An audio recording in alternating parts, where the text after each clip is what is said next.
Hola, buenas tardes a todos. Muchas gracias por acompañarnos esta tarde. Nuevamente nos encontramos con uno de los seminarios organizados por la Sociedad Latinoamericana de Cuidado Intensivo Pediátrico. En esta ocasión le correspondía al Comité de Nefrocrítico la organización del seminario. Agradezco al doctor Manuel Soriano por toda su ayuda para poder organizar este evento. El doctor Manuel Enrique Soriano es intensivista pediatra de México, coordinador del Comité Renal, representante de SLACIP ante la World Federation para Cuidado Intensivo Pediátrico y expresidente de la Asociación Mexicana de Terapia Intensiva Pediátrica. Doctor Manuel, adelante. Muchas gracias, doctora Evelyn. Bienvenidos a todos a este webinar del Comité de Nefrocríticos.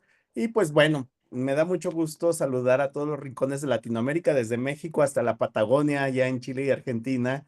Y pues bueno, también algunos otros colegas de otros continentes. Y bueno, el día de hoy vamos a tener una sesión titulada Entre imágenes y artes médicas, los cuidados críticos renales. Y presentaré a los doctores, el doctor Climaco Andrés Jiménez Triana, de Bogotá, Colombia, y el doctor José Luis Salinas Zelaya, de Ciudad de México. Y bueno, sus pláticas nos van a dar un recorrido que combina la ciencia y la sensibilidad clínica para tomar decisiones terapéuticas precisas y personalizadas en los pacientes con falla renal aguda. Y bueno, aquí recuerden que al final de las presentaciones abrimos un espacio para preguntas y respuestas, por lo que les invito que en la caja de preguntas pongan ahí sus preguntas para contestarlas al final. Y otra cosa, dentro de todo esto, me tomo un segundito para recordarles que los invitamos a reservar la fecha para el 17º Congreso Latinoamericano de Cuidados Intensivos Pediátricos, organizado por la SLACIP y la AMTIP, y el primer Congreso de Conceptos de Medicina Crítica y Urgencias. Se va a celebrar en Mérida, Yucatán, del 5 al 8 de noviembre del 2025, y es una oportunidad increíble, pues para que sigamos aprendiendo, nos demos un abrazo todos y compartamos un poquito de tequila, ¿no?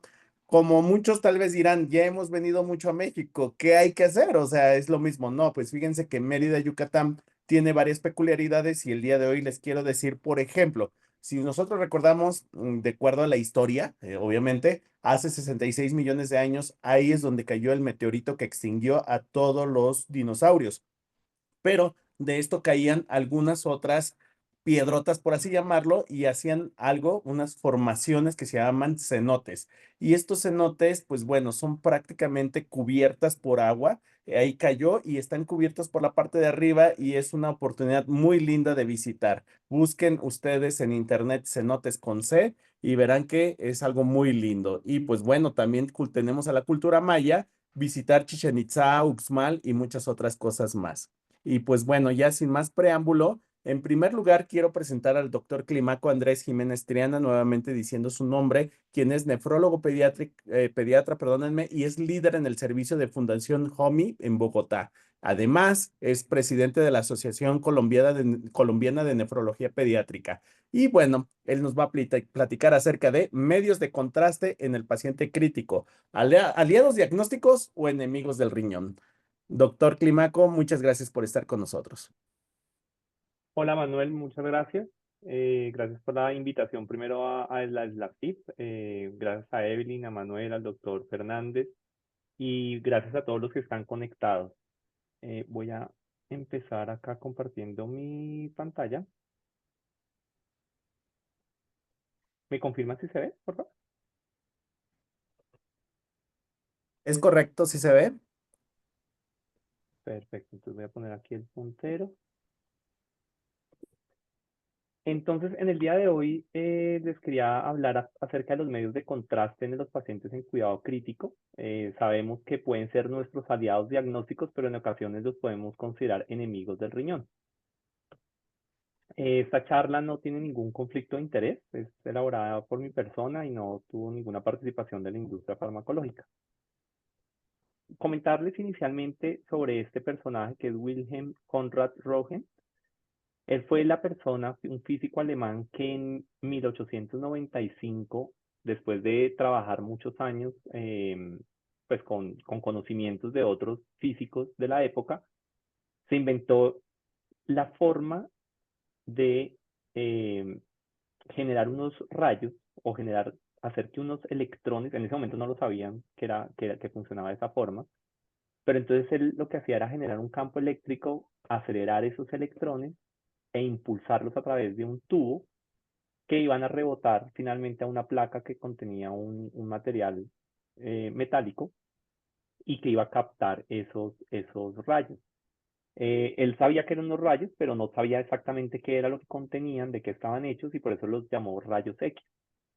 Esta fue la primera radiografía que existe en la humanidad, que fue hecha a su esposa, la puso de conejilla de Indias, y esto le valió el ser el ganador del primer premio Nobel que existió, que fue en 1901, en el área de la física. Él fue el primer ganador. Entonces, básicamente lo que él hacía, o lo que él hizo, fue utilizar un tubo especial que se desarrolló en ese momento, lo había desarrollado un físico inglés, y esto aceleraba unos electrones que, pues, digamos, al estar acelerados, hacía que se movieran rápido, y al chocar con un metal, pues se captaba.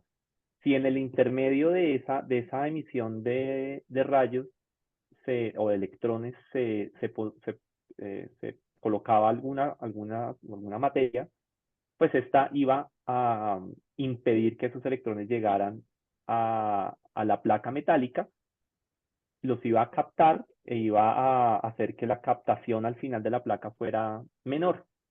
Y esta cantidad de captación iba a variar de acuerdo a la densidad de ese tejido. Es así como un tejido óseo es capaz de captar bastantes electrones, entonces va a limitar la llegada de esos electrones a la placa metálica. Y un tejido blando, lleno de aire, como en este caso el pulmón y parte de la vía aérea, pues no limitan tanto esa emisión de electrones, y por lo tanto van a captarse bastante en la placa. Los medios de contraste aparecen más o menos 50 años después, y se utilizaron para realzar algunas estructuras anatómicas y poderla distinguir de tejidos adyacentes. Esos medios de contraste pueden ser positivos, y son los que usamos más a menudo, y lo que hacen es generar, o sea, ser unas sustancias que captan más esos rayos X y producen, pues, que sea radiopaco, o sea, son radiopacos y producen que la imagen no se vea, y pues podría diferenciarse de las otras estructuras. También existen medios de contraste negativos, en los que se atenúa menos que en los tejidos blandos, entonces se ven radiolúcidos, y esos son el CO2 y el aire, que se utilizan en algunas proyecciones. Entonces fíjense cómo las tomografías iniciales, pues uno acá identifica que eso es un pulmón, que acá hay un corazón, la vía aérea. Sin embargo, al usar medio de contraste, fíjense cómo se mejora y se optimiza mucho más esas imágenes, se alcanzan a ver claramente los vasos sanguíneos, se alcanzan a diferenciar las demás estructuras. Para el abdomen es supremamente claro el beneficio que podría generar diferenciando todos los diferentes tejidos por sus diferentes densidades y contenidos sanguíneos. Los medios de contraste que utilizamos en las tomografías computarizadas están basados en yodo. El yodo es un elemento que es lo suficientemente grande para atenuar todas esas ondas de rayos X, y por eso su utilidad. Esos medios de contraste yodados, pues no es la molécula de yodo pura, porque es demasiado tóxica, sino que va, digamos, asociada a un anillo de benceno triyodado, y esto es lo que da las características a los diferentes medios de contraste. Fíjense acá en esta tabla cómo la captación de esos electrones es mayor con los agentes yodados versus con el tejido adiposo en amarillo, o el músculo esquelético en rojo. Entonces existen diferentes medios de contraste dependiendo de la presencia de los anillos de benceno. Si es un anillo de benceno, son los medios de contraste monoméricos. Si son dos anillos de benceno, son los diméricos. También depende del grupo carboxilo que esté asociado a ese grupo de benceno, y con esto podemos diferenciar los medios de contraste en iónicos y no iónicos, y cada uno de estos tiene características totalmente diferentes. Entonces, los medios de contraste iónicos, o sea, que tienen un grupo carboxilo, alteran el potencial eléctrico de la membrana y por lo tanto son más tóxicos. Los medios de contraste monoméricos, ¿sí?, los que tienen un solo anillo de benceno, tienen un menor poder de atenuación, o sea, es una molécula más pequeña con menor poder de atenuación y por lo tanto se requieren mayores concentraciones, usualmente son más hiperosmolares y por lo tanto son más tóxicos. Entonces el medio de contraste ideal es un medio de contraste que sea no iónico y que sea dimérico. Este medio de contraste ideal tiene que tener una baja unión a proteínas plasmáticas, una rápida distribución, o sea, esto actúa en menos de 5 minutos, no tiene que sufrir ningún metabolismo en el cuerpo humano y se tiene que eliminar fácilmente y usualmente lo hacen a través de la filtración glomerular. Acá les muestro pues las diferentes marcas comerciales. El iopamidol, que es uno que se usaba hace unos años, es un medio de contraste. Acá estos se catalogan como hiposmolares comparados con los hiperosmolares, ¿sí? Son hiposmolares, pero no significa que sean hiposmolares con respecto al plasma, son hiposmolares con respecto a los iniciales, ¿sí? Pero en todo caso son hiperosmolares respecto al plasma. Entonces, el que se usaba tradicionalmente hace unos años era el iopamidol, todavía se utiliza en algunas instituciones, es un medio de contraste no iónico, o sea, no tiene el grupo carboxilo, es hiposmolar, vuelvo y les digo, no significa que sea hiposmolar con la sangre, sino que es hiposmolar respecto a otros medios de contraste y es monomérico. O sea, esto le genera que sea más tóxico y esto, su osmolaridad con respecto al plasma también le genera mayor toxicidad. El más usado hoy por hoy es la iopramida, que es un medio de contraste no iónico, isoosmolar, monomérico también.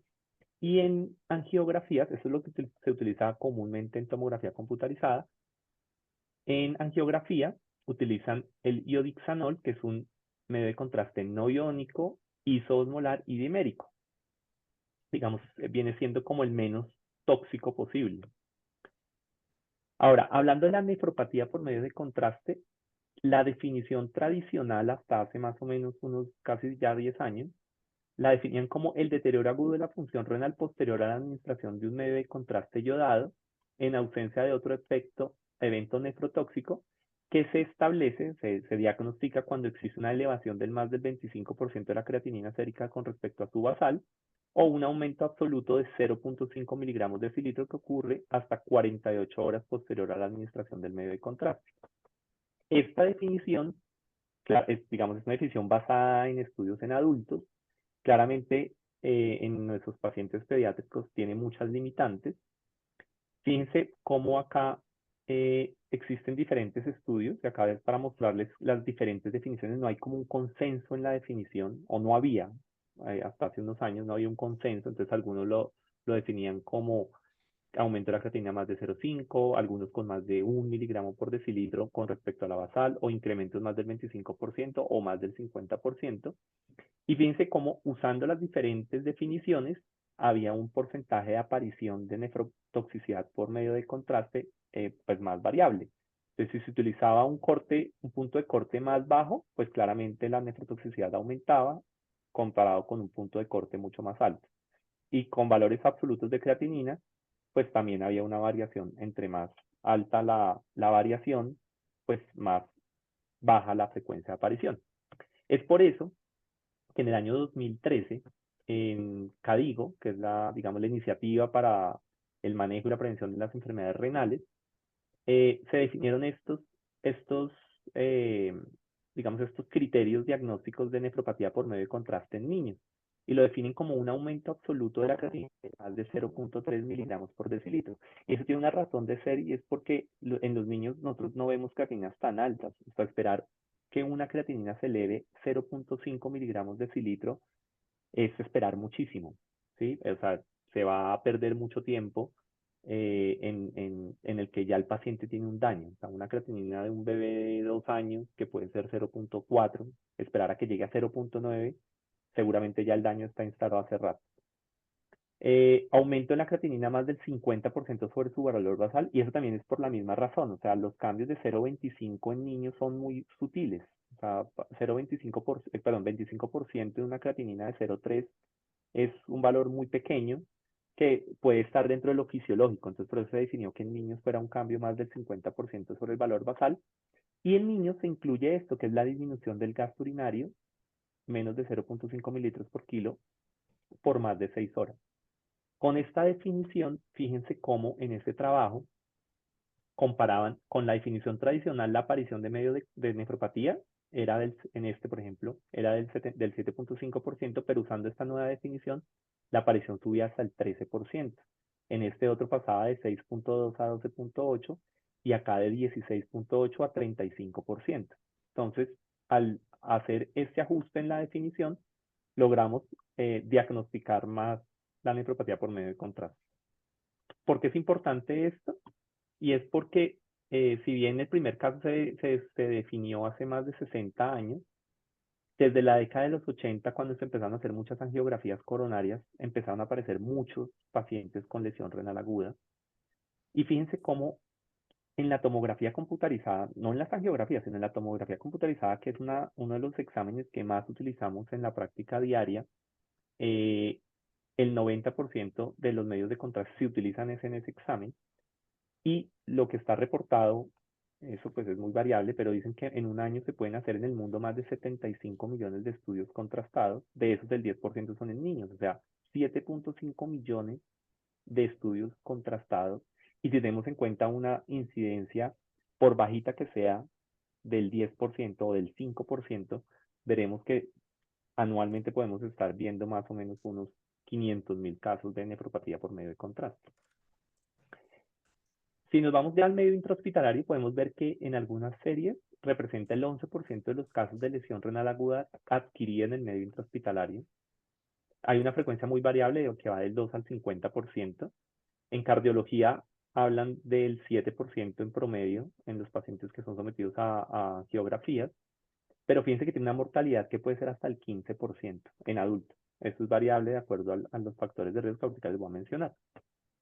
En este estudio, fíjense cómo las causas de lesión renal aguda y su mortalidad dependiendo de las diferentes patologías. En tercer lugar, en el medio intrahospitalario, está la nefropatía por medio de contraste. ¿Sí? Representa el tercer lugar en aparición después de alteración de la perfusión u otros medicamentos. Y fíjense cómo no ocurre únicamente en procedimientos donde se utilizan altas dosis de medio de contraste, sino en la simple tomografía la proporción es bastante importante. Este trabajo francés hicieron una serie de pacientes del 2005 al 2014 con la definición actual, aumento de 0.3 miligramos por decilitro o del 50% o la disminución del gasto urinario. Encontraron que de 346 pacientes que ingresaron a 200, o sea, esos fueron pacientes que le hicieron tomografía contrastada. Fíjense que hay un porcentaje importante de pacientes que no les hicieron seguimiento a la función renal, entonces no se pudo haber diagnosticado esta condición, pero a los que sí le hicieron, que fueron 233, encontraron que 24, que eso representa el 10% de los pacientes, presentó nefropatía por medio de contraste, o sea, tuvo o un aumento de más del 0,3 o un aumento de más del 50% de la creatinina o una disminución del gasto urinario. Cuando se dieron cuenta de estos pacientes, los asociaron o sea, de los 233 pacientes, los diferenciaron en los que tuvieron un mal pronóstico, los que tuvieron readmisión, los que tuvieron ingresos a UCI y los que murieron. Y fíjense cómo los pacientes aquí en blanco, los que desarrollaron lesión renal aguda por medio de contraste, o sea, fue mayor el porcentaje de estos pacientes que tuvo peor pronóstico, que tuvo readmisión, que tuvo ingreso a UCI y que tuvo mortalidad. O sea, la nefropatía por medio de contraste te genera una carga de morbilidad bastante importante. ¿Por qué se produce la nefropatía? Entonces, el medio de contraste puede generar un daño directo por un efecto nefrotóxico directo y también por unos efectos indirectos por alteración de la hemodinamia renal. Entonces, al final de cuentas, el medio de contraste produce la generación de reactantes de oxígeno. Estos reactantes de oxígeno pueden producir, por un lado, necrosis y apoptosis de las células tubulares y por otro lado pueden producir alteración en la hemodinamia por producir alteración en ese equilibrio perfecto que debería haber entre las sustancias vasoconstrictoras y vasodilatadoras. Entonces el medio de contraste produce aumento en las sustancias vasoconstrictoras y disminución de las vasodilatadoras, con lo que se produce isquemia, principalmente a nivel tubular, y daño y alteración de la función renal. Entonces, El daño renal se produce por un lado por isquemia, porque hay aumento en la síntesis de endotelina y adenosina, que son vasoconstrictores, y disminución en el óxido nítrico, tanto a nivel, principalmente a nivel tubular. Y por otro lado, esas sustancias de radicales libres de oxígeno producen un daño directo sobre la célula tubular. Esa citotoxicidad tubular se produce porque por un lado por el medio, por los reactantes de oxígeno, por los radicales libres, y por otro lado porque el mismo medio de contraste es tóxico para la célula tubular. Altera, o sea, el medio de contraste se filtra por el glomérulo, se reabsorbe por las células tubulares, hay aumento en la concentración de esa sustancia en la célula tubular que produce inflamación, apoptosis, se pierde la integridad de la luz, de la pared tubular, esos detritos celulares van a obstruir la luz tubular y generan daño renal por obstrucción tubular. Como ven, los medios de contraste no lesionan directamente el glomérulo, sin embargo, hay una cosa que se llama el feedback túbulo-glomerular, en el que el daño tubular termina afectando la función glomerular, tanto hemodinámica como inflamatoria, y eso conduce a que haya una disminución de la tasa de filtración glomerular que repercute en la elevación de creatinina, que usualmente es transitoria y más o menos a la semana mejora. Sin embargo, algunos pacientes pueden tener un daño severo y eso conducir a que haya atrofia tubular y fibrosis intersticial y ser cambios ya irreversibles. Entonces, fíjense cómo en la definición hablamos de 48 horas y básicamente eso ocurre porque la creatinina, que es el parámetro que utilizamos para diagnosticar esta condición, es un mal, entre comillas, es el único que tenemos o el más asequible, pero es un mal biomarcador. La creatinina desafortunadamente se eleva tardíamente después del daño. La idea siempre es encontrar al paciente que tiene un riesgo aumentado, que tiene riesgo de tener un daño, pero nosotros diagnosticamos el paciente cuando ya ese daño está establecido, ya hay una alteración en la función renal, que se determina tanto por la elevación de la creatinina como por la disminución del gas urinario. Para eso existen nuevos biomarcadores que se han estudiado, sin embargo, pues no están asequibles, la cistatina C, el KIM1, el N-gal, algunas interleuquinas. Todas estas sustancias en un futuro, ojalá no muy lejano, nos van a permitir hacer diagnósticos más tempranos, no solamente para esta condición, sino para muchas otras condiciones de daño. ¿Aló? ¿Sí me escucha? Sí, Sí, te escucho. todo en orden, Bueno, continúa. listo. Bueno. Nos van a permitir un diagnóstico más oportuno, una detección de casos subclínicos, o sea, que no tienen aún manifestaciones clínicas, y por lo tanto un tratamiento más oportuno.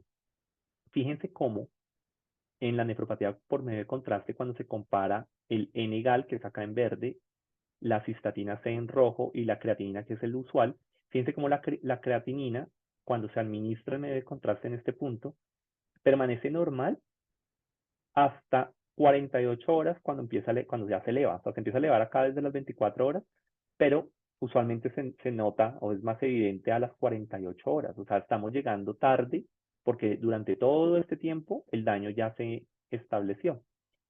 Con la cistatina C, que en algunos lugares está disponible, incluso acá en Bogotá está disponible en algunos lugares, eh, vemos cómo empieza a elevarse desde las 6 horas. Se empieza a elevar, se podría diagnosticar a las 24 horas. O sea, ese día de diferencia nos permite un día de intervención de cuidados renales, entonces pudiera ser muchísimo más útil para el paciente. Y fíjense cómo el N-gal sérico es mucho más temprano, se puede elevar desde la segunda hora a las 6 horas, está supremamente elevado y permanece así hasta las 48 horas. O sea, esto es súper promisorio para el diagnóstico oportuno de la nefropatía por medio de contraste. Les decía yo que no todos los pacientes desarrollan nefropatía, es una proporción más o menos del 10%, una frecuencia, y eso se debe a la existencia o no de algunos factores de riesgo. Se sabe que hay unas condiciones que facilitan la aparición de nefropatía. En este trabajo muy grande, en adultos, más de 5.000 pacientes con un promedio de 63 años, hubo una aparición de nefropatía del 13%, y fíjense cómo los que tenían enfermedad renal crónica, falla cardíaca, hipotensión, anemia, eran más ancianos, todos tenían un riesgo relativo mucho más alto de aparición de nefropatía por medio de contraste. En ese trabajo ellos pudieron determinar esto, que es un score de predicción. Eso no está validado en niños. Ojalá lo pudiéramos llegar a hacer. Va a ser bastante útil. Pero ellos le dan un puntaje a las diferentes condiciones que el paciente tiene, como hipotensión, como enfermedad hepática o renal, anemia, diabetes, la cantidad de medio de contraste, y con esto da un puntaje que le va a dar un riesgo pretest de nefropatía por medio de contraste y un riesgo de requerir terapia de reemplazo renal. Eso no está validado en niños aún.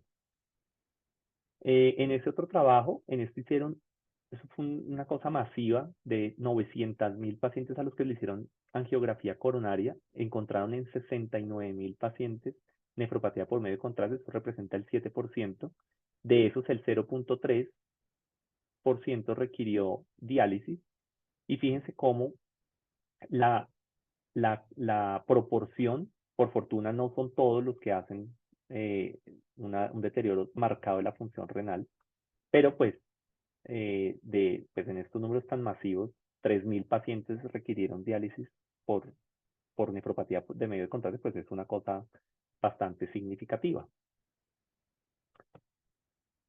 En niños también se ha estudiado esto, los riesgos, los factores de riesgo. Entonces fíjense en ese trabajo publicado en el 2014, como la hipovolemia y el choque, que son las características de los pacientes que manejamos en las unidades de cuidado intensivo, el tener enfermedad renal de base o el uso de otros medicamentos nefrotóxicos, y aquí ya ustedes sabrán cuántos no se utilizan en un paciente en estado crítico, arrancando por la vancomicina, la furosemida, el omeprazol, etcétera.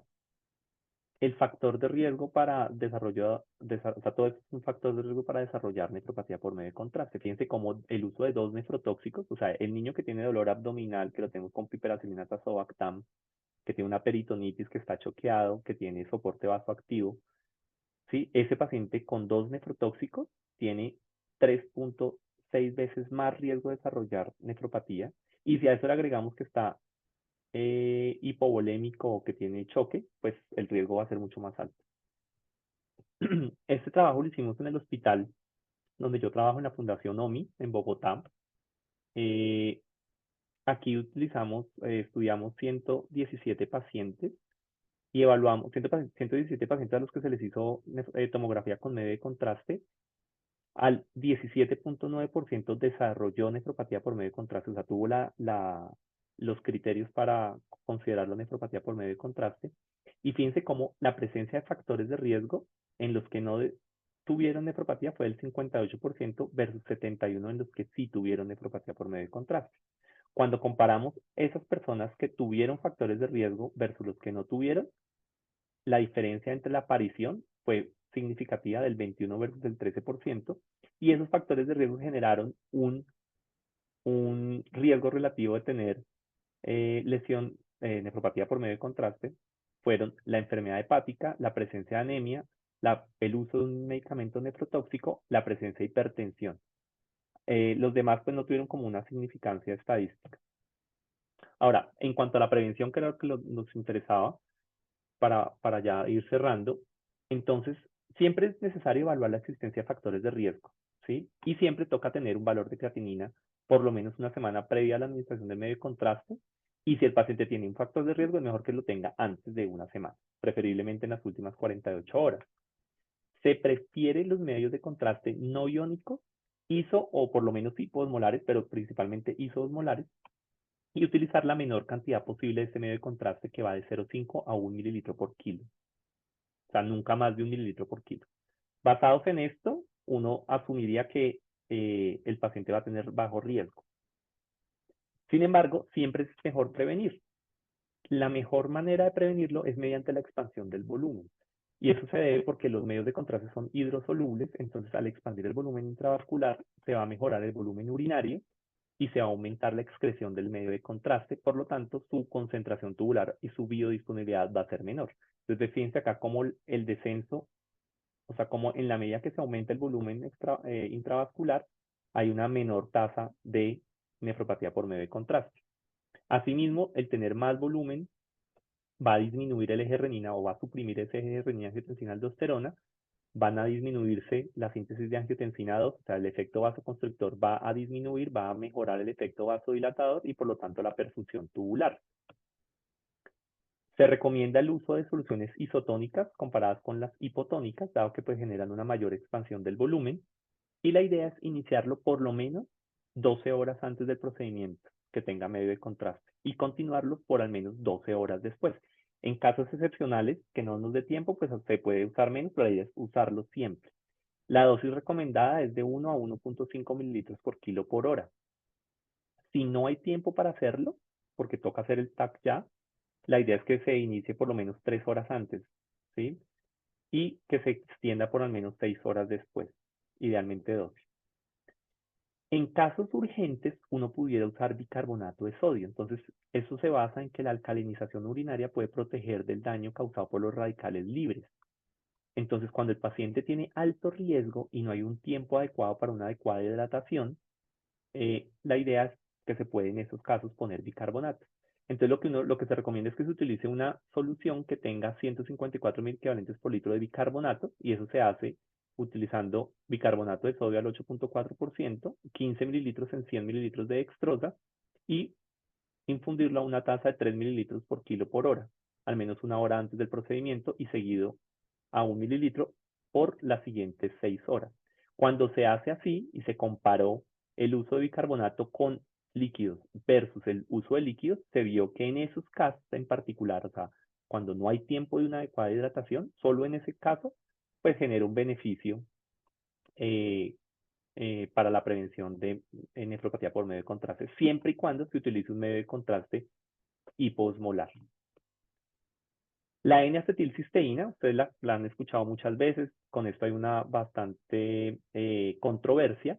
Se basa, digamos, utilidad en el concepto de que es un medicamento antioxidante que es capaz de restaurar las reservas de glutatión y bloquear los radicales libres. Entonces, la N-acetilcisteína tiene este componente químico, este grupo sulfhidrilo, que es capaz de ceder ese hidrogenión para que se una con los radicales libres y producir, digamos, como inactivarlos y poder unirse a otra molécula, o sea, dimerizarse, y de esta forma pueden generar su efecto vasodilatador. O sea, el N-acetilcisteína, por un lado, restaura el glutatión, bloquea los radicales libres y puede tener efectos vasodilatadores cuando se ha dimerizado e inhibición del eje renina-angiotensina. Entonces, digamos, es útil. Ahora, ¿por qué existe controversia? La controversia se da porque in vitro no siempre, o sea, lo que se demuestra in vitro no siempre se demuestra in vivo. Y eso se debe a la baja biodisponibilidad. Si se administra por vía oral, solamente el 5% llega a la sangre. Y es porque tiene un alto metabolismo hepático de primer paso. Si se administra por vía endovenosa, el problema es que se une mucho a las proteínas plasmáticas, entonces su biodisponibilidad también es bajita. Se cree, algunos han dicho que sirve, pero porque es capaz de reducir la creatinina por un efecto directo en la secreción de la creatinina. O sea, no disminuye la nefropatía, sino que disminuye la creatinina, la elevación de la creatinina. La conclusión, lo cierto es que hay muchísimos estudios clínicos, más de 13 metanálisis, todos con resultados variables. En general, la tendencia es a decir que sí funciona. ¿Sí? Fíjense como la mayoría de los estudios, son estos metanálisis con muchísimos estudios, todos tienden a, o la gran mayoría tienden a decir que sí es efectivo cuando se compara con solo la hidratación. O sea, la N-acetilcisteína asociado a hidratación versus solo hidratación es beneficioso. Sin embargo, el peso de estos estudios pues no es tan alto. Sin embargo, para concluirles, a pesar de que hay resultados variables, el hecho de que es un medicamento que no se asocia a efectos adversos serios hace que no se contraindique y que puede ser útil y por eso muchas veces se utiliza. Sin embargo, nunca es un sustituto la hidratación. O sea, siempre que se vaya a utilizar N-acetilcisteína, se tiene que utilizar el líquido. La dosis es de 600 a 1200 cada 12 horas por 2 días, iniciando a un intervalo a 4 dosis con un intervalo de 12 horas, aunque puede ser con un intervalo de 6 horas. En niños, la dosis es de 50 miligramos por kilo día con un intervalo de 12 a 6 horas, preferiblemente 6 horas en los niños. O sea, la primera dosis 6 horas antes del procedimiento, la segunda dosis justo antes del procedimiento, una tercera dosis 6 horas después y una cuarta dosis 12 horas después del procedimiento. Hay otras sustancias que se han estudiado, como el ácido ascórbico, por su capacidad antioxidante. Sin embargo, pues no hay estudios que muestren un beneficio superior a la hidratación. La furosemida, de esto se han estudiado muchas veces, ahorita les muestro algo más en detalle. Dicen que pues el efecto diurético hace que tenga pues más líquido en la luz tubular, eso diluye el medio de contraste y pues disminuye su capacidad de toxicidad. Sin embargo, esto afecta a la volemia y en la hipovolemia aumenta el riesgo. Entonces, realmente la furosemida no se ha recomendado. Fíjense aquí cómo hacen que es el renal ward, que es favorecer la diuresis, o sea, ponerle furosemida, y solo cuando el paciente está orinando a una tasa ya previamente definida, ahí se le puede poner el medio de contraste, y con esto se tendería a disminuir. Sin embargo, fíjense cómo la prevención de nefropatía por medio de contraste utilizando o favoreciendo la diuresis, pues no ha sido efectiva. Cuando solo se hidrata el paciente, la aparición es del 11%. Cuando se utiliza manitol para forzar diuresis, llega al 28%, o sea, no funciona. Y con furosemida hasta el 40%. O sea, finalmente la furosemida tiene un efecto deleterio sobre la aparición de esta condición. Hay otras sustancias, de acuerdo a los diferentes mecanismos de producción de radicales libres de oxígeno, las estatinas, sobre eso se está trabajando mucho recientemente, pero pues no hay como una información de peso para recomendarlos actualmente. En conclusión, si el paciente tiene una tasa de filtración normal, o sea, es un paciente de muy bajo riesgo, la prevención únicamente incluye la hidratación. O sea, todos los pacientes tienen que hidratar. Si el paciente ya tiene una alteración de la función renal con una tasa de 60 a 90, el riesgo es bajo y en estos casos con solo la hidratación podría ser suficiente. Si el riesgo es moderado, o sea, cuando tiene una función renal entre 45 y 60, hay que usar la hidratación, pero considerar el uso de N-acetilcisteína. Si el paciente tiene una tasa de filtración entre 30 y 45, es un paciente de alto riesgo y por lo tanto habría que hidratarlo, utilizar N-acetilcisteína y considerar bicarbonato. Ojo porque el alto riesgo, el riesgo, no, en este punto, no solamente es por la tasa de filtración, sino por la presencia de factores de riesgo. O sea, un paciente que tiene la tasa de filtración normal, pero que tiene anemia, inestabilidad hemodinámica o medicamentos nefrotóxicos, deberíamos actuar como un paciente con alto riesgo. Esa es una tabla que definí yo, o sea, no está, digamos, basada, o sea, está basada en la literatura, pero no la van a encontrar en ningún artículo. Esas son mis recomendaciones. Y finalmente, si el paciente tiene una tasa de filtración de menos de 30, lo consideramos un paciente de muy alto riesgo y en estos casos la idea es evitar en lo posible el uso del medio de contraste. Y si mejor dicho, el procedimiento es absolutamente necesario, la idea es hacer una prevención completa con hidratación, N-acetilcisteína y bicarbonato. Para finalizar, les quería mencionar algo sobre el gadolinio.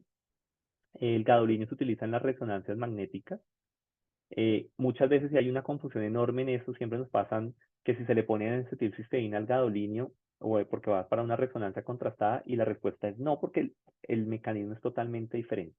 Aquí ya no estamos hablando de medios de contraste iyodado, sino de medios con que tienen gadolinio. El gadolinio es un ion que es altamente tóxico cuando está en su forma libre, como en forma trivalente, y es por eso que se tiene que utilizar con un agente quelante. Ese agente quelante, digamos que como que rodea al gadolinio, al ion de gadolinio, y lo bloquea, evita su efecto tóxico. Y además le favorece una rápida distribución del espacio extracelular, una baja unión a proteínas y una rápida eliminación por filtración glomerular. Al igual que los iodados, pues estos también pueden ser iónicos, no iónicos, y pueden ser macrocíclicos o lineales. O sea, el quelante puede ser lineal, en el que pues no lo cubre totalmente, o puede ser macrocíclico, que son los ideales porque lo protegen totalmente. El que más se utiliza, que más utilizamos acá en Bogotá, es el Godovis, que es un medio de contraste macrocíclico no iónico. O sea, es el de menor poder nefrotóxico, o pues, tóxico, no nefrotóxico, no tóxico. La toxicidad del gadolinio se da por bloqueo de canales de calcio y eso afecta la coagulación, la contracción muscular, la transmisión nerviosa, o por inhibición enzimática y eso produce alteración en la fagocitosis, en los factores de crecimiento, en citoquinas, etc.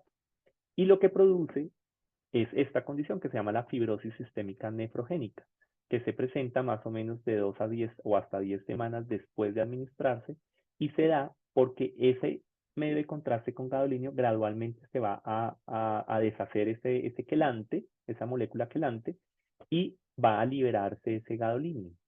Este gadolinio va a hacer que haya proliferación de fibroblastos, va a aumentar la producción de colágeno y va a producir todas estas manifestaciones clínicas que caracterizan la fibrosis nefrogénica sistémica y la acumulación en los diferentes tejidos, muscular, articular, cardíaco, testicular, meninge. Los factores predisponentes es un medio de contraste lineal, una dosis alta y una función renal alterada. O sea, cuando la función renal, como se eliminan por la vía renal, si la función renal está alterada, pues no se va a eliminar y se va a acumular. Entonces, fíjense como si la tasa de filtración está normal, a las 12 horas ya el 90% se ha eliminado. Pero si la tasa está un poco disminuida, o mejor dicho, bastante disminuida, para que se elimine se requieren 72 horas. Y si la tasa está por debajo de 30, solo se elimina el 80% después de 120 horas. 120 horas son 5 días, ¿sí? O sea, hay un 20% que aún permanece en el cuerpo. Es por esto, ya para finalizar, que la idea es recomendar compuestos macrocíclicos, utilizar una dosis estándar de 0.1 milimol por kilo, evaluar la función renal, y si esa función renal es normal, o sea, está por encima de 60 o es normal, pues no tendría contraindicación, así el paciente sea agudo o crónico. Si el paciente es crónico y la tasa de filtración está entre 30 y 60, tampoco habría contraindicación. Pero si es agudo, o sea, si la condición es aguda, de esa elevación de la creatinina y deterioro de la función renal, se tendría que considerar un estudio diferente o esperar a que mejore la función renal para poder administrar ese medio de contraste. Si el paciente tiene un estadio 4 o está lo suficiente o tiene una lesión aguda con una tasa entre 15 y 29 o menos de 15 y no se ha dializado o no tiene acceso para dializarse, en esos casos el riesgo es altísimo, entonces se tiene que considerar otro estudio. Claramente se contraindica una segunda dosis y si es necesario hacerlo, pues hay que firmar un consentimiento informado, explicar que puede haber, tiene hasta un 7% de riesgo de fibrosis nefrogénica sistémica hasta en los siguientes 2 años y ya el familiar determinará si se somete o no se somete a eso. Si el paciente está con diálisis, o sea, tiene una tasa muy bajita, pero está con diálisis, el riesgo ya no es tan alto porque se puede dializar. Entonces la idea es que se administre el medio de contraste, pero que el paciente se hemodialice el mismo día, inicialmente, idealmente antes de 3 horas, o si está con diálisis peritoneal, hacer una diálisis más efectiva, o sea, aumentar el número de recambios. No es necesario, no hay evidencia de que toque pasarlo de diálisis peritoneal a hemodiálisis.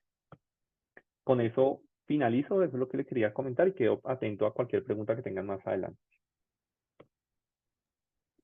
Muchísimas gracias. Es una excelente charla. La verdad es de que nos deja, digo, muchas cosas, digamos, al aire, ¿no? O sea, digo, que hay muchas cosas por meditar porque obviamente en el área que estamos es muy común tener estudios con medio de contraste. Pero bueno, vamos a dejar las preguntas al final. Recuerden de dejarlas en la misma caja de preguntas. Y por ahora me gustaría presentarle al doctor José Luis Salinas Zelaya, quien es intensivista pediatra. Él es el jefe de la unidad de cuidados críticos del Hospital Infantil Privado aquí en la Ciudad de México. Además es ECMO especialista y nos va a presentar el arte del diagnóstico y la terapéutica desde la vista clínica hasta las terapias de reemplazo renal continuo. Muchas gracias, doctor. Muchas gracias, Manuel. Agradecidos al Comité de SLACI por la invitación de Nefrocríticos y pues vamos a compartir un poco de esta plática.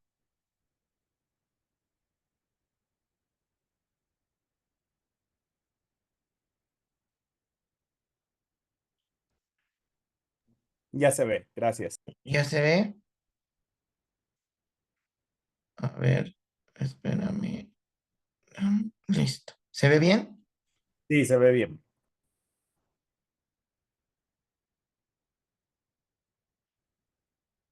Listo. Pues muchas gracias. Eh, Como comentaba, gracias Manuel.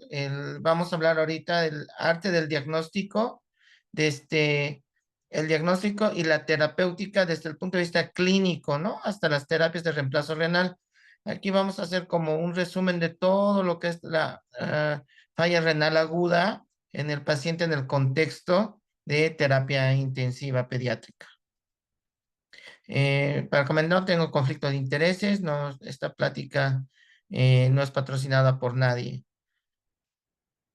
Bueno, en esta línea de tiempo vamos a mostrar desde que los años 1900, desde el diagnóstico de fracaso renal aguda, lo que era la famosa necrosis tubular, fuimos evolucionando hasta 1998, donde hubieran 30 definiciones de fracaso renal agudo, hasta que en el 2001 un grupo de expertos ya empezaron a hacer las primeras definiciones porque era muy interesante cómo en nuestra formación de medicina general íbamos viendo miles de definiciones, ¿no?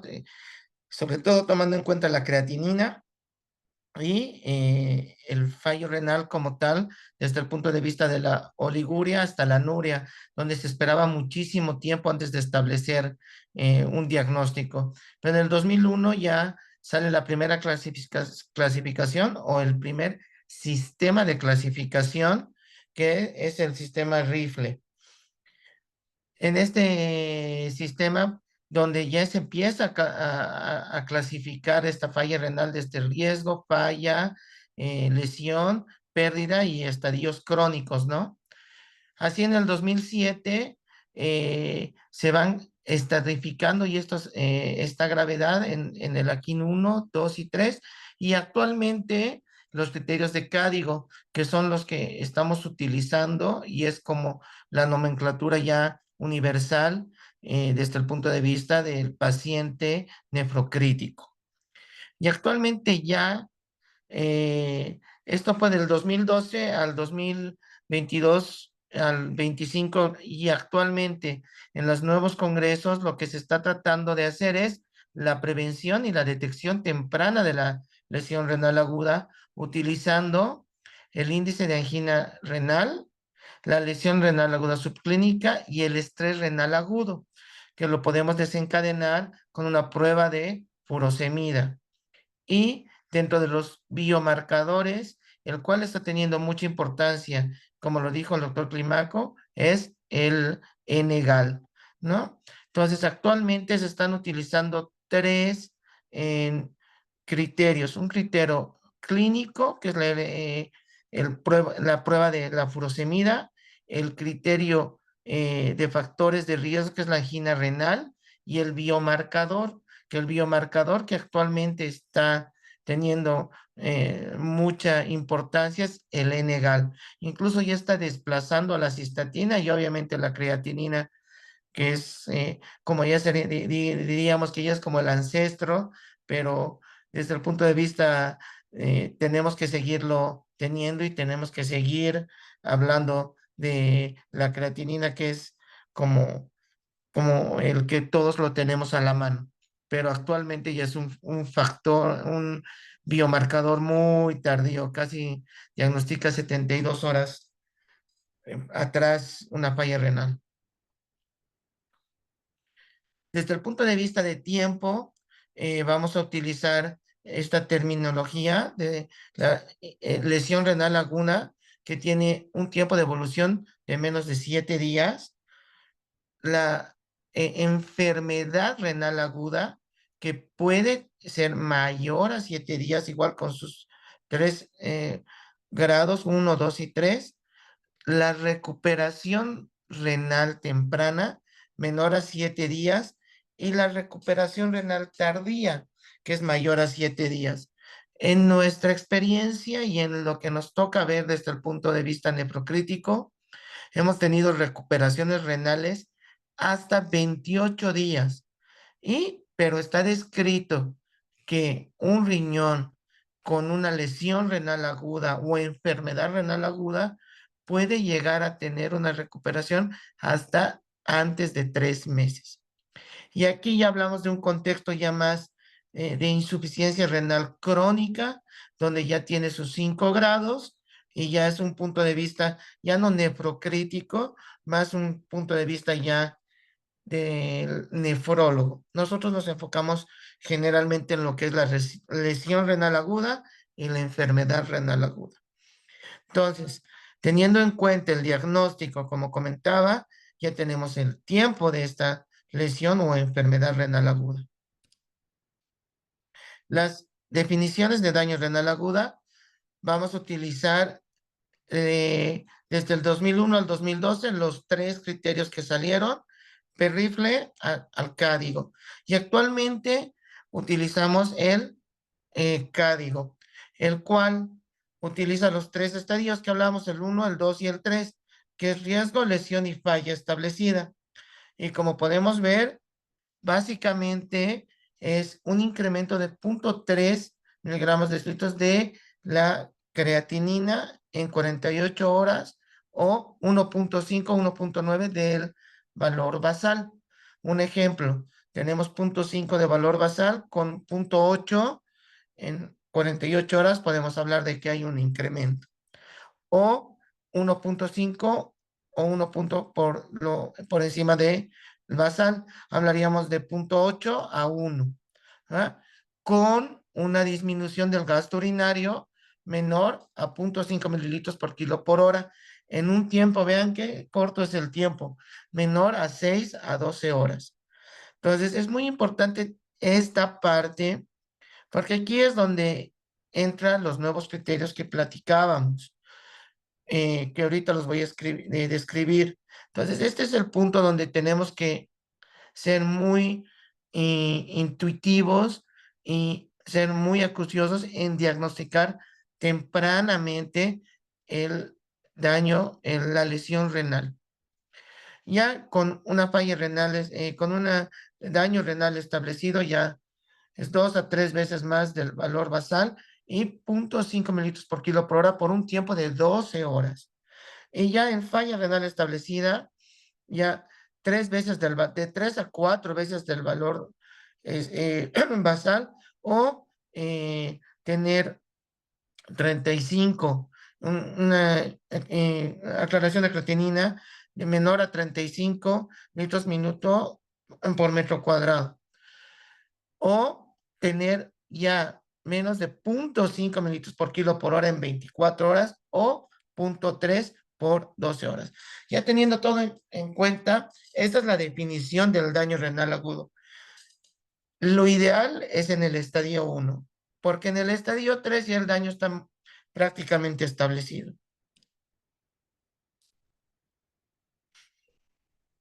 Comentando y retrocediendo un poquito lo que platicábamos, ¿no? De la angina renal, que la angina renal no es más que el producto de la riesgo de lesión renal aguda por el, la lesión ya establecida, lo cual haciendo esto, haciendo este producto, esta multiplicación con un número mayor a 8, ya tenemos el daño renal establecido, con lo cual podemos nosotros iniciar el tratamiento que ahorita lo voy a explicar. Entonces, un ejemplo, podemos ver en el riesgo el hecho de ser un paciente solo admitido a UTI, que tenga el trasplante de células madre y que tenga ya la ventilación e inotrópicos. Hablamos que con solo el paciente con ventilación e inotrópicos tiene el riesgo del 50% de generar lesión renal aguda. Es un riesgo muy alto. ¿Ah? Y en la lesión, de acuerdo a la tasa de filtración glomerular, vamos a asignar un porcentaje de, que va del 1 al 8. Y obviamente cuando tenemos ya menos del 15% de la tasa de filtración glomerular, hablamos de un 8. Entonces ya con un riesgo de 5, hablamos de un índice de 40%. Es un paciente ventilado con un tasa de filtración muy baja, hablamos que tiene un 8%, un 8, 5 por 8, 40. Entonces es así como se interpreta la angina renal.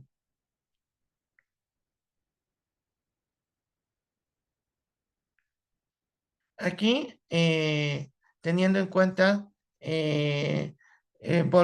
vamos viendo ya más detallada clasificación de código que ya le explicamos. Entonces, ya con todo lo que hemos visto, tratar de ser lo más eh, intuitivos y lo más, podríamos ser agresivos en el diagnóstico y disminuir, llegar hasta el daño renal. Vamos a hablar de la epidemiología de este daño renal desde el punto de vista del paciente crítico. Aproximadamente en los adultos hablamos que está entre el 14 al 26% del daño renal agudo. En la UCIN y en la UTIP, más o menos hablamos de entre un 30 y un 40%. Pero en los pacientes que son sometidos a cirugía abdominal, podemos llegar a tener hasta un 75%. Obviamente no hablamos de una cirugía abdominal sencilla. Hablamos de, obviamente, desde el punto de vista de usino, paloceles, gastrosquisis. Desde el punto de vista de cirugía abdominal, una sepsis abdominal, no hablamos de una apendicitis, ¿no? Hablamos de cirugía abdominal grave, trasplante hepático, lesiones por obstrucciones intestinales, o sea, pacientes que tienen una cirugía abdominal grande. En cuanto al daño renal agudo y sepsis, aproximadamente solo con sepsis ya tenemos del 20 al 25% de que te compliques con una falla renal. Y con choque séptico ya hablamos que hasta el 50 al 70% de los pacientes pueden llegar a presentar el daño renal. Desde el punto de vista de la epidemiología de los trastornos tubulares, no está clara. Puede variar de acuerdo y generalmente se ha asociado al uso de contraste, de medicamentos o de otros factores nefrotóxicos que pueden llegar a, a dañar el túbulo. Hay un estudio aquí multicéntrico, el 2015, que estudió prácticamente casi 30,000 pacientes admitidos en terapia intensiva en 54 hospitales. Es el estudio más grande en 23 países, donde observaron que de 1,738 con falla renal aguda, aproximadamente 1,260 requirieron algún tipo de diálisis. ¿Cuál fue la causa más frecuente? El choque séptico.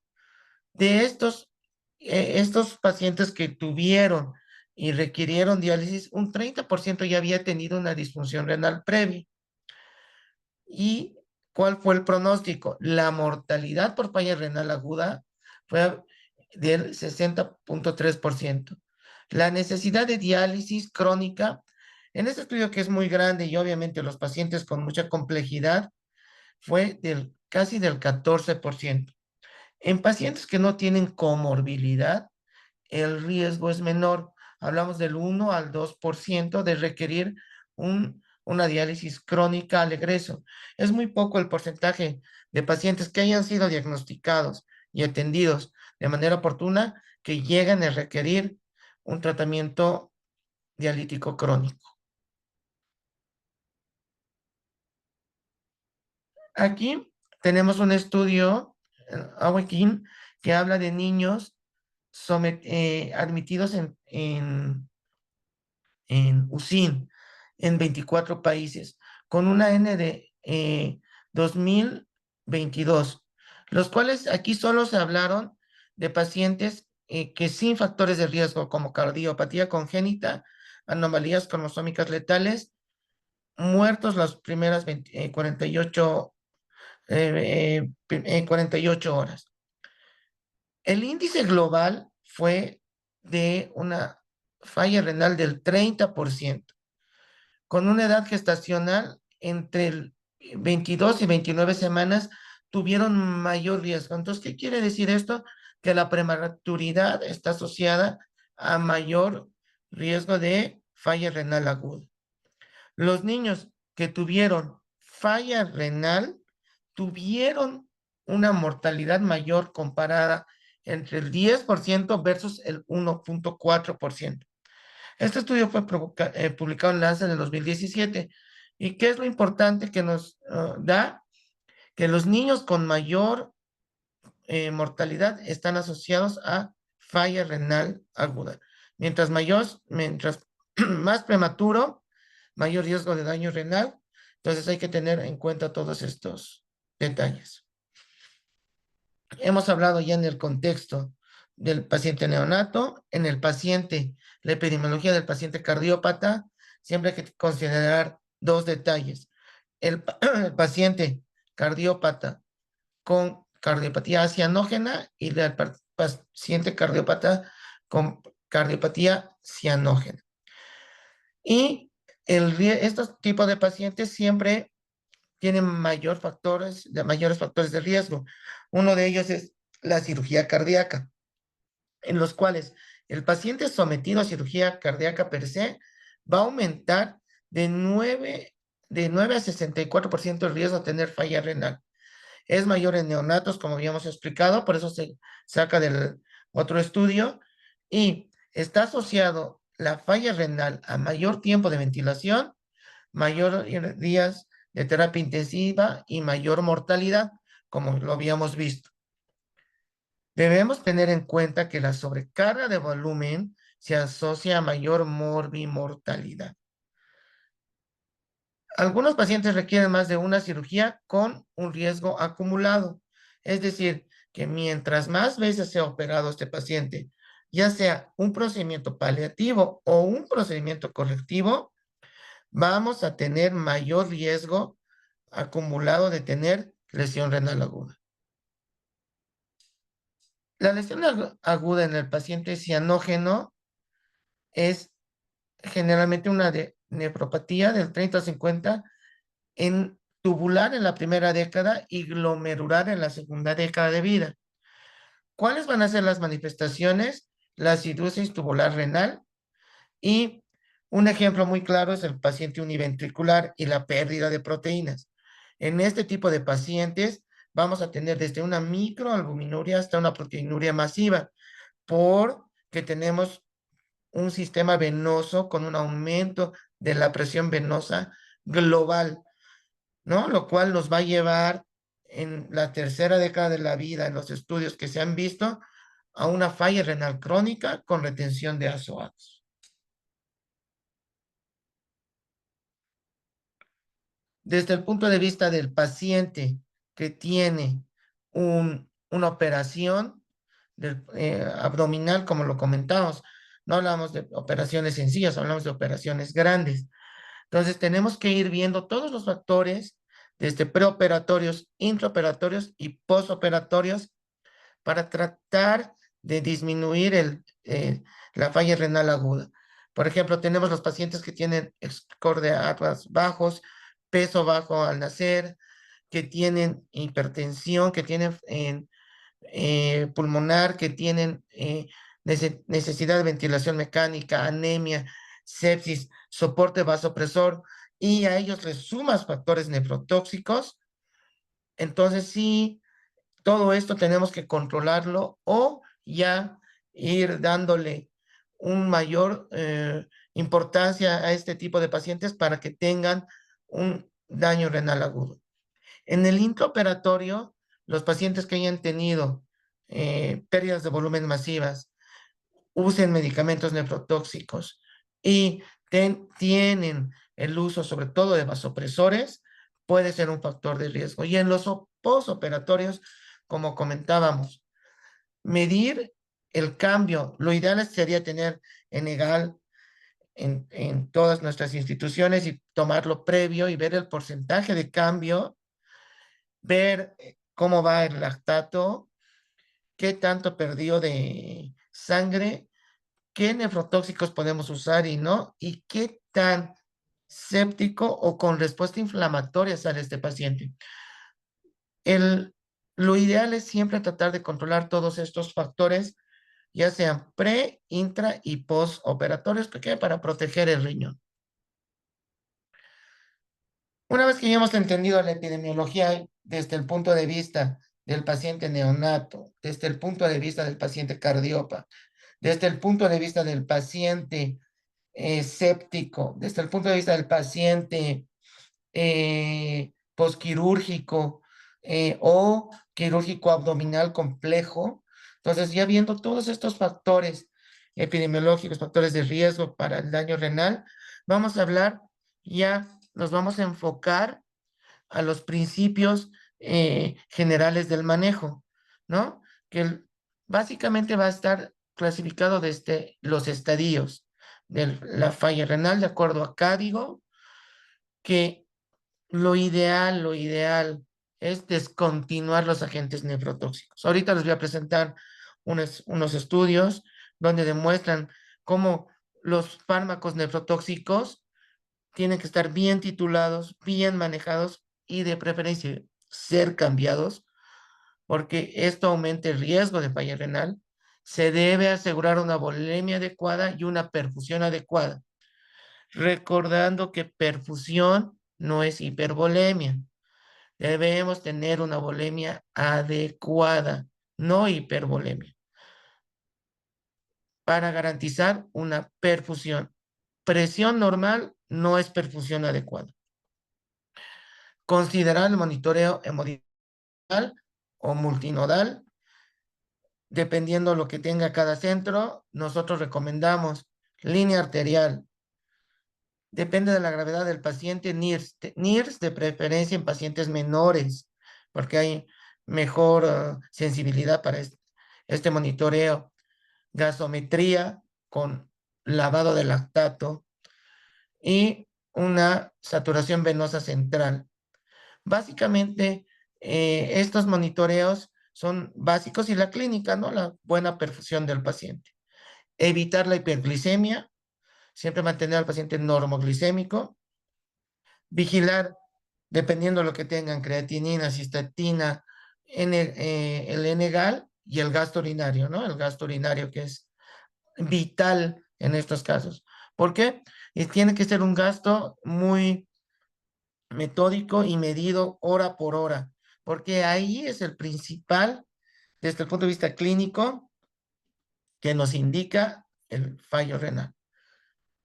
Ya por demás hablar las alternativas de medio de contraste que el doctor Climago nos dio toda una cátedra de esto, obviamente limitando y viendo el estadio, tener en cuenta riesgo-beneficio, tratar de hacer siempre el diagnóstico no invasivo, y cuando se considere el diagnóstico invasivo, siempre verificar la dosis, el ajuste y considerar una terapia de reemplazo renal lo antes posible.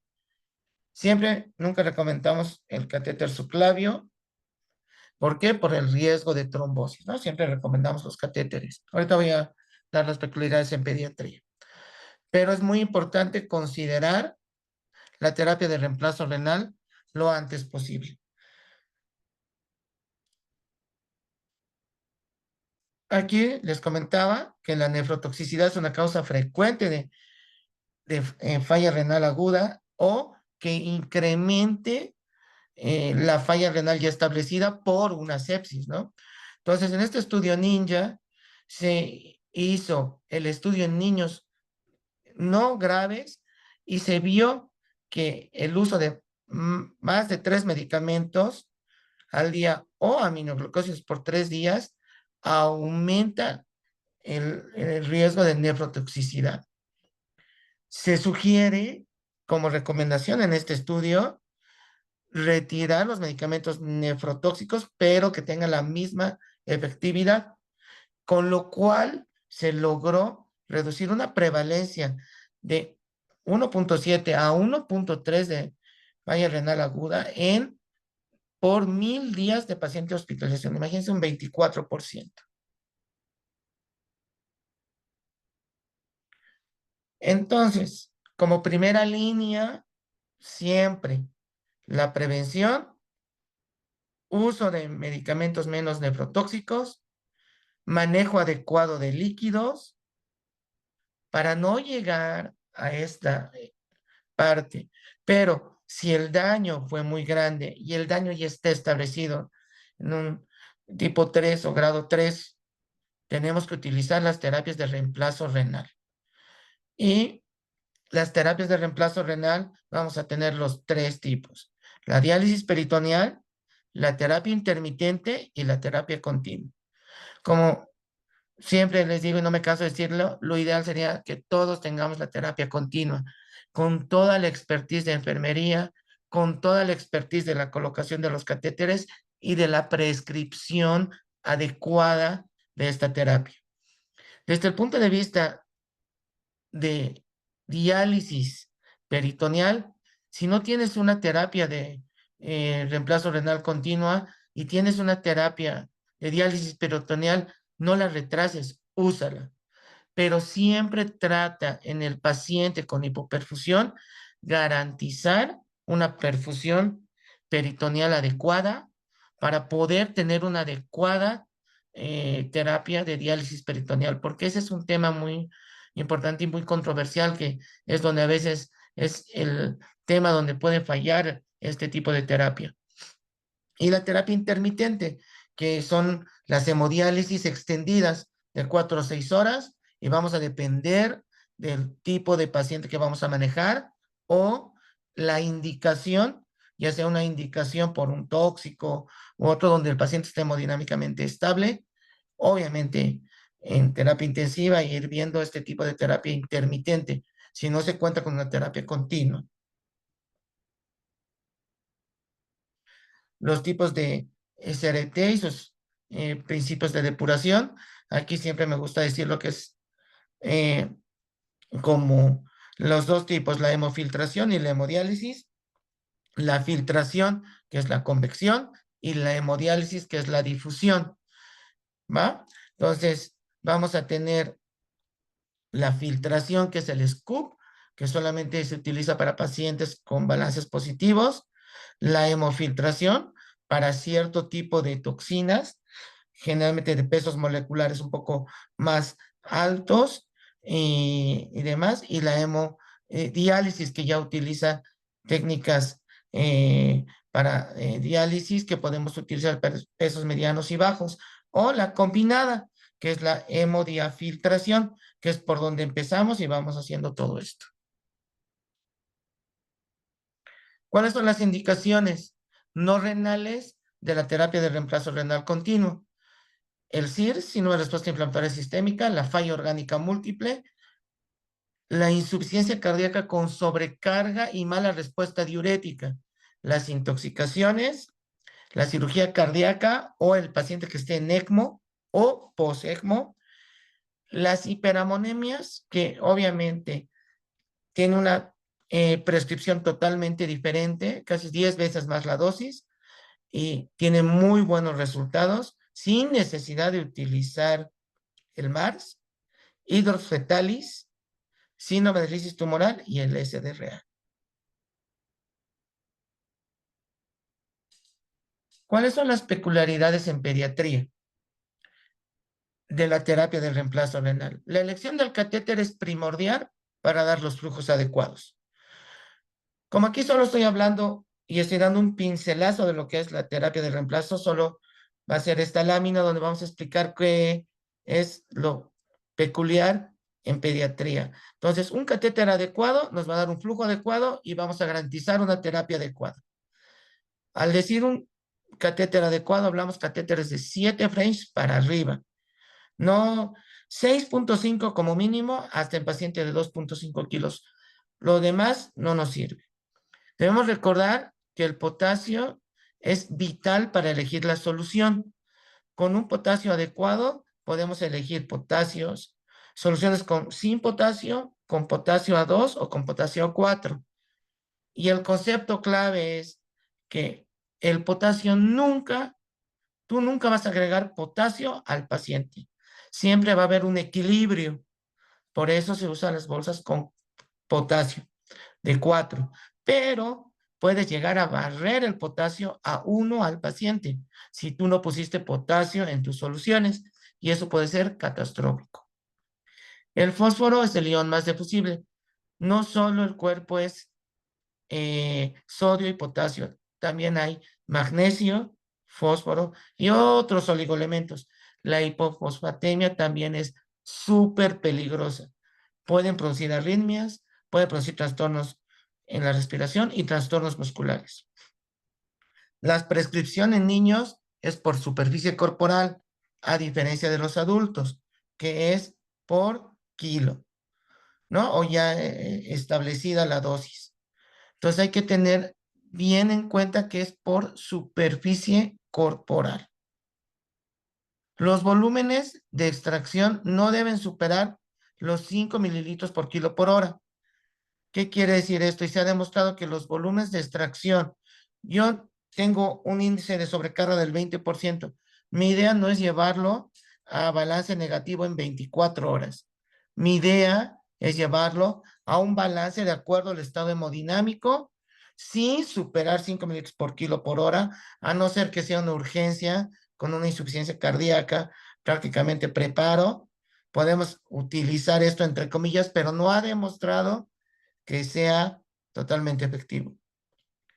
Los flujos altos no son más efectivos. Debemos recordar que al ser una terapia de reemplazo renal, los flujos no tienen que ser mayores a 5 o 10 mililitros por kilo. ¿Por qué? Porque flujos mayores han hecho pruebas hasta con 30 mililitros. No hay ninguna evidencia de que mejore. El tope es 400 mililitros en un adulto o de 200 a 400 lo máximo.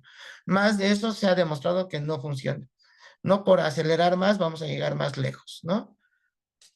¿La anticoagulación es la clave de la terapia? Sí. Lo ideal es la anticoagulación del sistema con citratos. Como siempre lo hemos ido platicando, actualmente nosotros en México utilizamos la anticoagulación con heparina porque se nos ha hecho más fácil, tenemos muy buena experiencia y nuestras complicaciones son mínimas o nulas. Pero lo ideal es la anticoagulación al sistema con citratos. ¿Los filtros nos pueden ayudar a ver las citocinas? Sí. Ese es el punto que estamos llegando con las nuevas columnas, ¿no? Aquí un paréntesis, no tenemos ningún conflicto. Citosor hemos utilizado un par de veces con muy buenos resultados. O otras que están en el medio, que también nos pueden ayudar, pero están ahorita, estamos viendo de acuerdo al peso de los pacientes y demás para utilizarlos. Un ejemplo es el filtro Oxiris, pero, o se puede usar los dos, el Oxiris, el Citosorb, entonces hay mucho todavía que aprender ahí y tener en cuenta las nuevas membranas que vayan saliendo, que es el futuro a donde estamos llegando y ver que tenga mejores resultados hasta ahora. Hasta el momento no se ha llegado a demostrar una mejoría en la mortalidad, pero sí una mejoría en las necesidades de ventilación mecánica, de inotrópicos. Eso sí está demostrado, pero a largo plazo todavía no se ha logrado, no hay resultados concluyentes todavía. Pero sí hay una pequeña luz ahí al final del túnel. Y para terminar ya aquí, unos conceptos ya claves. ¿Cuál es el rol de la terapia de reemplazo renal lenta en la falla renal? Pues remover toxinas, regular el equilibrio ácido-base, mantener el equilibrio hidroelectrolítico, tratar de disminuir el daño renal y promover la recuperación y que no aumente el daño renal. ¿Cuál es el rol en la sobrecarga hídrica? Reducir el edema periférico, reducir la citis, bajar el edema pulmonar, normalizar las presiones de llenado cardíaco, tratar de mantener un equilibrio ácido-base y hidroelectrolítico, que son los factores inotrópicos negativos, un adecuado control dialítico y electrolítico y mantener el sistema de bicarbonato buffer, sistema tampón, perdón, y lavar el lactato. En el ARTS, ¿en qué nos va a ayudar? Igual, equilibrio ácido-base, control de líquidos adecuado, regular el balance electrolítico y remover toxinas o citocinas que vayan a estar incrementando, perpetuando este ARTS, este daño pulmonar agudo. En sepsis, muy parecido, y sobre todo aquí, el punto clave son los mediadores de inflamación, sobre todo el factor de necrosis tumoral, interleucina 1, interleucina 6, interleucina 8. Y los otros temas que ya habíamos comentado. Y un tema importante, la termorregulación. En rabdomiólisis, mantener el equilibrio. Y es muy bueno aquí en rabdomiólisis, y lo hemos hablado, sobre todo en el contexto del paciente quemado. Podemos ver aquí en esta gráfica cómo va cambiando. Esto nos tocó ver, tenemos aquí como paréntesis, tuvimos un paciente con 70% de quemadura, que nos ayudó muchísimo la terapia de reemplazo renal, indicada de manera temprana. Aquí las fotos compartidas, podemos ver con permiso de la mamá, como podemos ver aquí el pulmón prácticamente blanco y la paciente con un índice de sobrecarga 25-30%, y mírenla en terapia de reemplazo renal. Esta paciente estuvo en ECMO, en Prisma. Podemos ver que el resultado fue favorable. En conclusión, podemos decir, el diagnóstico temprano con la prevención usando la angina renal, test de furosemida y el N-GAL. Los balances hídricos positivos se asocian a mayor mortalidad. La terapia de reemplazo renal lenta, continua, temprana puede prevenir el exceso de líquido y utilizar menos nefrotóxicos. Con ese principio, es por lógica que el daño renal tiene que estar menor. La sobrecarga hídrica es la indicación de terapia de reemplazo renal, la principal indicación. El paciente pediátrico tiene una diferente prescripción que el adulto, y ese es el punto clave para que funcione la terapia. Todavía estamos en una brecha, y mientras más pequeño es el paciente, todavía tenemos los problemas del software con el Prisma, pero actualmente ya hay otras máquinas, por ejemplo el Carpe Diem, que es ya mucho mejor para pacientes neonatales o menores de 10 kilos, con mucha mejor precisión y muchos mejores cálculos. Mientras seguiremos usando el Prisma con buenos resultados por una buena prescripción. Todavía esto no acaba, esto todavía yo creo que hay mucho y mucho que seguir aprendiendo, y sobre todo que esto se vaya generalizando y seguir compartiendo nuestros resultados en este tipo de sesiones. Agradecido a la SLACIP por la invitación, y pues abrimos el foro para las preguntas con coordinación con el doctor Manuel Soriano. Muchas gracias, les comparto el QR para cualquier duda. Muchas gracias, de verdad, una cátedra dentro de todo esto. Y pues bueno, gracias, doctor José Luis Salinas. Tenemos unos poquitos minutos para la sesión de preguntas y respuestas. Les pido, por favor, doctor Climaco y doctor José Solís, prender su cámara si es que les da permiso. Son un poquito dirigidas tal vez a la parte de Climaco, pero voy a ir con los dos, ¿vale?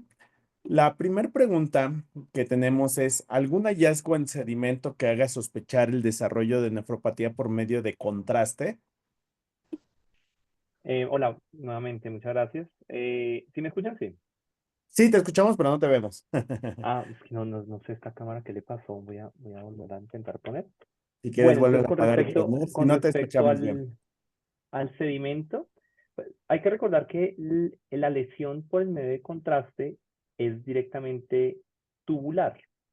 Entonces, bien sea por radicales libres de oxígeno o por citotoxicidad directa por el medio de contraste. Cuando existe, o sea, esa parte de la citotoxicidad directa puede manifestarse en el sedimento, ya que al producir citotoxicidad tubular, los detritos celulares, o sea, se lesiona la célula tubular del epitelio tubular, y esos detritos celulares van pues, a causar más daño por obstrucción de la luz tubular, pero también pueden salir en la orina. Entonces se pueden ver células epiteliales en el sedimento urinario, e incluso cuando se utilice esas células, esos detritos celulares se unen a la uromodulina o proteína de Thom-Horsfall, se forman cilindros. Entonces se ven los cilindros granulosos, que es lo que uno pudiera ver. Aquí hay que tener en cuenta que los cilindros, digamos, hay que hacer una búsqueda intencionada de cilindros, porque normalmente si uno no los, o sea, tiene que ser una persona del laboratorio muy sagaz para poderlos encontrar, porque, porque normalmente no los buscan, y eso toca buscarlo como en la periferia de la laminilla pues, portaobjetos. Entonces, pues esos pueden ser hallazgos útiles que puedan eh, asociarse a una lesión tubular de cualquier tipo, no solo por medio de contraste, sino de cualquier condición que genere lesión tubular. Muchas gracias. Esta la voy a dirigir con usted, doctor Salinas. Dice, aquí está, listo. Doctor Salinas, los que hemos utilizado la terapia de reemplazo renal continuo hemos constatado todos los beneficios que su uso conlleva, por lo que quisiera preguntarle por qué cree usted que los estudios que menciona no ha corroborado este beneficio de su manejo en los estudios de investigación. Lo que pasa es que no hay, o sea, hay opiniones, más no hay un estudio grande que haya demostrado. Hablo de de las nuevas membranas. Hablo de las membranas tipo Xiris y Cytosorb, que esas membranas no han llegado a demostrar una efectividad total en este momento. No, la terapia de reemplazo renal está totalmente establecida, que el uso temprano te mejora la sobrevida, te mejora todo. No nos confundamos. Solo hablaba del tema de las nuevas membranas que todavía no han llegado a demostrar al 100% que hayan disminuido la mortalidad. Hay estudios que yo creo que es porque los meten o muy tarde o la complejidad de los pacientes, por lo cual yo considero que todavía no hay un valor o hacer un estudio multicéntrico, serio, con este tipo para paciente pediátrico y poder recién tener una evidencia de que estas membranas y estas columnas con otro tipo de capacidades nos ayuden al 100%. No, y aclarando bien para que no nos vayamos con la duda, no, la terapia de reemplazo renal sí está totalmente demostrada que tiene una mejora en todo sentido al paciente en estado crítico. De acuerdo, muchas gracias. En la siguiente voy a unir dos preguntas. Menciona aquí, permítame, era aquí, ahora sí. Buenas tardes, en paciente de urgencia, su hospitalización sin factor de riesgo que sospeche daño renal, que se solicita un estudio contrastado por parte de cirugía, por ejemplo, dolor abdominal con duda de diagnóstico por ecografía, ¿requiere medir asuados para definir prevención de nefropatía o se maneja como tasa de filtración glomerular normal? A lo que también una otra pregunta, y en caso de que se requiera urgente un estudio, pero tiene elevación de nitrogenados, ¿qué hacer en ese caso? Bueno, entonces, a ver, siempre hay que medir la creatinina, o sea, digamos, eso es una condición necesaria porque nos va a permitir determinar el riesgo, ¿sí? Entonces, la creatinina es un estudio que es supremamente rápido de hallar el resultado. Entonces, la idea es siempre tener un valor de creatinina previo, además que nos va a permitir hacer el seguimiento para saber si cursó o no con nefropatía al final, hacer el diagnóstico. Si el paciente es necesario hacérselo inmediatamente, siempre hay que nefroproteger con líquidos, ¿sí? Entonces, digamos, los líquidos son, digamos, son absolutamente necesarios, más aún si llegara a ser el hipotético caso de no contar con la creatinina. No asumimos que el paciente está bien, sino por el contrario, asumimos que el paciente no está bien, más aún si tiene una condición que genere un factor de riesgo, anemia, enfermedad renal, estado crítico, hipovolemia. Eh, y en esos casos, por lo menos le ponemos líquido. Pero si por factores de riesgo nos da un alto riesgo, como les mostraba en la tabla, en la condición de alto riesgo, no solamente basta con los líquidos, sino con, si hay muy poco tiempo para hacerlo, asociarle bicarbonato y N-acetilcisteína. Entonces, en esos casos, si no se conoce la función renal, la idea es establecer la función renal previa para determinar el riesgo. Y si no la conocemos, asumir que tiene un alto riesgo y por lo menos ponerle líquido. Pero si existen otros factores de riesgo, pues asumir como si es un paciente de alto riesgo y ir con todo, o sea, N-acetil, bicarbonato y líquidos, obviamente.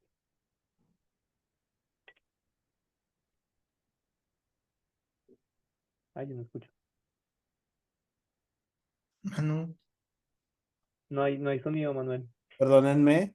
Ahora Ya. sí, ya las últimas dos, que puedo ahorita por tiempos. esta la dejo al aire. La lesión renal por medio de contraste en caso de sobredosis del mismo, ¿qué tan útil sería la terapia de reemplazo renal tipo Prisma o tipo de reemplazo renal lento continuo? Digamos que con los medios de contraste no se maneja como sobredosis.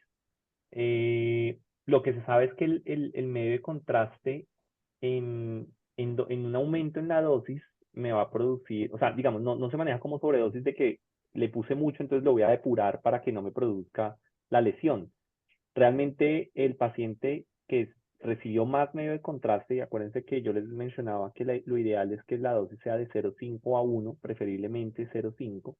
En angiografías y en cateterismo se utiliza dosis hasta de 2, sin embargo el medio de contraste es otro que es menos nefrotóxico. Entonces, si se va a utilizar o si se utiliza una dosis mayor, pues es un paciente que va a tener alto riesgo de nefrotoxicidad. Entonces, en ese caso hay que, pues no instaurar una terapia de reemplazo renal hasta cuando no desarrolle la alteración de la función renal y la lesión sea lo suficientemente importante para que requiera terapia. O sea, digamos que es en el mismo orden de si tiene o no lesión renal aguda severa o no. Lo que sí se puede hacer ante una dosis elevada, como es alto riesgo de desarrollo de lesión renal aguda, de nefrotoxicidad por medio de contraste, pues es ¿qué? Y hacer más intensiva la prevención. O sea, no lo pude hacer antes de ponerle líquidos a la dosis, pero por lo menos después sí. Entonces, darle muchos líquidos, poner las siguientes dosis de N-acetilcisteína, de pronto utilizar el bicarbonato en asocio a esos líquidos, como para prevenir que ese paciente no lo vaya a hacer. Recuerden que no todos los pacientes van a hacer lesión renal aguda, o sea, la incidencia es del 10% en promedio. Entonces, pues uno se la juega que de pronto con las medidas preventivas no lo vaya a desarrollar. Lo ideal sí es monitorizar la función renal, establecer que hizo la lesión renal aguda e instaurar las otras medidas de nefroprotección, o sea, mantener una eubolemia, evitar otro tipo de nefrotóxicos, etcétera, para prevenir esa lesión renal aguda. Muy bien. Pues bueno, ya por cuestiones de tiempos, vamos a concluir aquí. Primeramente, antes de dar las gracias a nuestros ponentes, quiero recordarles que del 5 al 8 de noviembre del 2025 estaremos reuniéndonos en Mérida, Yucatán, para el 17º Congreso Latinoamericano de Cuidados Intensivos Pediátricos. No dejen de seguir las redes sociales de la AMTIP y de la SLACIP. Ahí vamos a tener ya en próximos días toda la información acerca de la inscripción. Doctor José Luis Salinas. Manuel, perdón, Manuel, un segundo. Es que vi una pregunta que es supremamente importante. O sea, me parece a mí que es muy importante, no solo para esto, sino para cualquier condición de lesión. Me gustaría responderla. Que preguntan que qué experiencia hay con la medición de la depuración de creatinina en algunas horas. Sí, adelante, Es adelante. supremamente, esa pregunta es muy importante porque es muy útil, ¿sí? Nosotros, digamos, al principio les comentaba que la creatinina no es un buen biomarcador para enfermedad porque es tardía su elevación, pero en pacientes críticos, donde nosotros podemos hacer una monitorización de los líquidos, usualmente tienen sonda, no, si queremos ser un poco más precisos, la depuración de creatinina en orina es mucho mejor que la creatinina solita para acercarse a la tasa de filtración real del paciente. Sin embargo, no es necesario hacerla de 24 horas. Hay estudios, acá el doctor preguntaba que de 6 a 8 horas. De hecho, hay estudios que hablan de 4 horas y recientemente, de hecho, este año, el año pasado a finales, salió un artículo en adultos que comparaba 2 horas. O sea, medición de depuración de creatinina en 2 horas comparado con orina de 24 horas y tenían una muy buena correlación. O sea, en pacientes en estado crítico, una medición, digamos, en estado crítico pero relativamente estable. Uno puede hacer una medición de creatinina en muy corto tiempo y eso se aproxima mucho a la función renal. Y eso no aplica solo para nefropatía por medio de contraste, sino para cualquier lesión renal aguda. De acuerdo. Pues Eso quería muchas. concluir eso. No, está excelente. Te agradezco muchísimo y pues bueno, doctor Climaco, doctor José Luis Salinas, agradezco mucho la participación el día de hoy, así mismo como a todos ustedes que estuvieron dentro de la sesión, nuestros agremiados. Cuídense mucho, que tengan muy buena tarde. Gracias, doctor Silvio.